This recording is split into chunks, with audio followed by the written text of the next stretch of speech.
29 Mei tahun 2006, hari itu Sidoarjo menangis. Bumi seolah marah memuntahkan jutaan kubik lumpur panas yang menenggelamkan 16 kampung. Ribuan orang kehilangan rumah, pabrik yang ada hancur, dan peta Jawa Timur berubah selamanya. Selama hampir 20 tahun kita menyebutnya sebagai bencana, kita menyebutnya sebagai kutukan.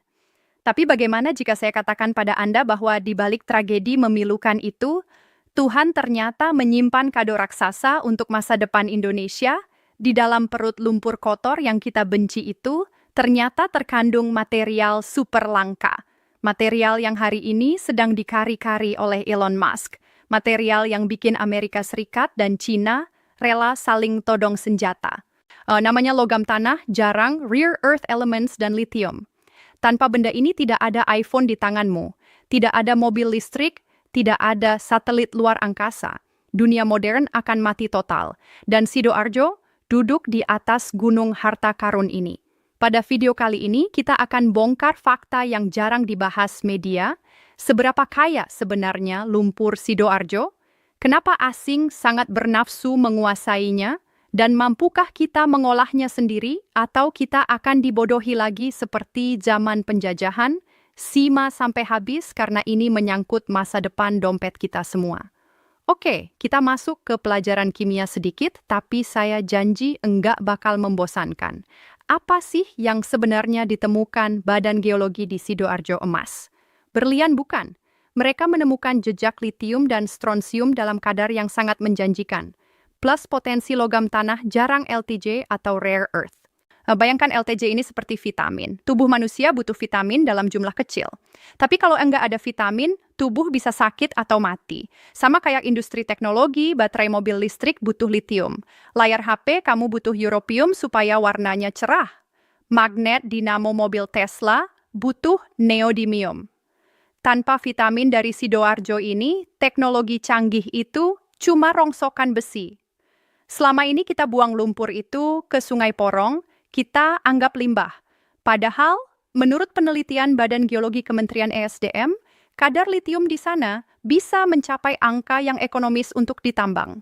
Bayangkan kita membuang emas cair ke laut selama 19 tahun, berapa triliun uang yang sudah hanyut begitu saja. Kenapa temuan ini bikin Amerika panas dingin? Jawabannya satu kata, China.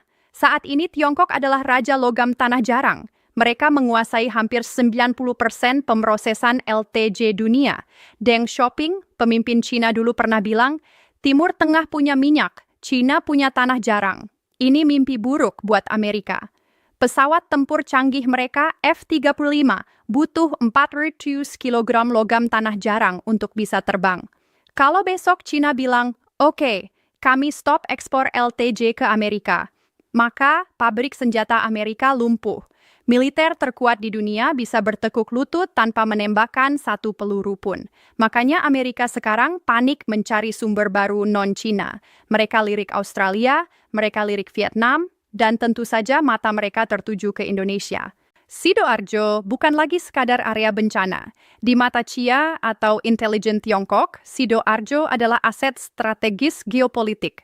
Siapa yang bisa kerjasama dengan Indonesia mengolah lumpur ini? Dia yang menang di masa depan. Tapi ada satu hal unik yang jarang orang tahu.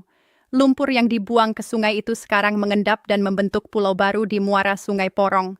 Namanya Pulau Lusi Lumpur Sidorio. Luasnya sudah hampir 100 hektar. Dulu gersang, sekarang jadi hutan bakau yang subur dan tempat wisata. Dan yang lebih gila lagi, semburan ini diprediksi para ahli geologi tidak akan berhenti dalam waktu dekat.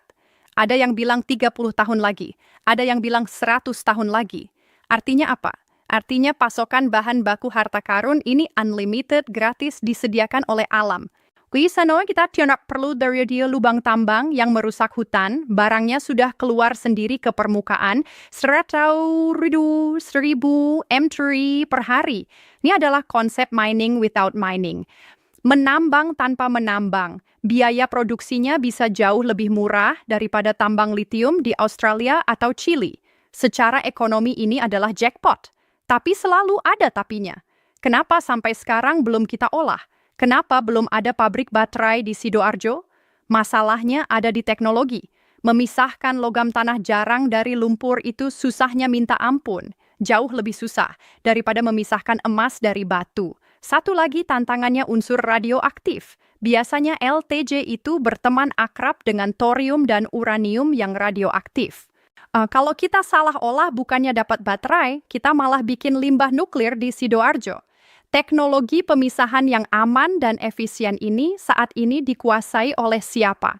Ya, Tiongkok lagi. Disinilah bahayanya. Ada kekhawatiran kalau kita tidak segera menguasai teknologinya, kita akan kembali ke pola lama, jual mentah. Pihak asing akan datang, mengeruk lumpur Sidoarjo dengan harga murah, membawanya ke negara mereka, dekstrak di sana, lalu dijual balik ke kita dalam bentuk HP mahal.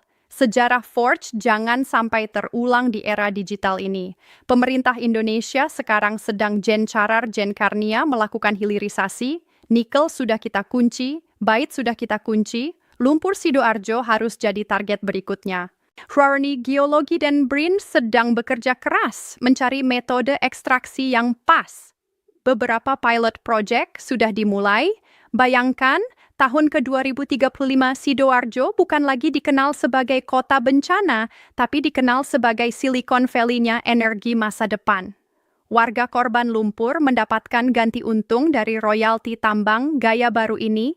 Ekonomi Jawa Timur melesat, lumpur yang dulu menenggelamkan harapan kini menjadi bahan bakar yang menerbangkan Indonesia menjadi negara maju. Itu bukan mimpi siang bolong. Itu sangat mungkin terjadi asal kita punya keberanian politik dan kemampuan teknologi. Jadi kesimpulannya, Tuhan tidak pernah menciptakan sesuatu dengan sia-sia. Bahkan bencana pun ternyata menyimpan berkah yang tertunda. Sidoarjo adalah bukti bahwa di balik kesulitan ada kemudahan. Sekarang bola ada di tangan kita. Apakah kita akan membiarkan harta ini diambil orang lain lagi, atau kita akan menjaganya untuk anak cucu kita? Menurut kalian, sebaiknya pengelolaan lumpur Sidoarjo ini diserahkan ke BUMN swasta lokal, atau kerja sama dengan asing Cina, atau Arshkes? Tulis analisamu di kolom komentar. Diskusi ini penting supaya didengar para pengambil kebijakan. Terima kasih sudah menonton. Boleh tahu? Jangan lupa like dan share video ini ke teman-temanmu. Sampai jumpa di penelusuran berikutnya. Maju terus Indonesiaku!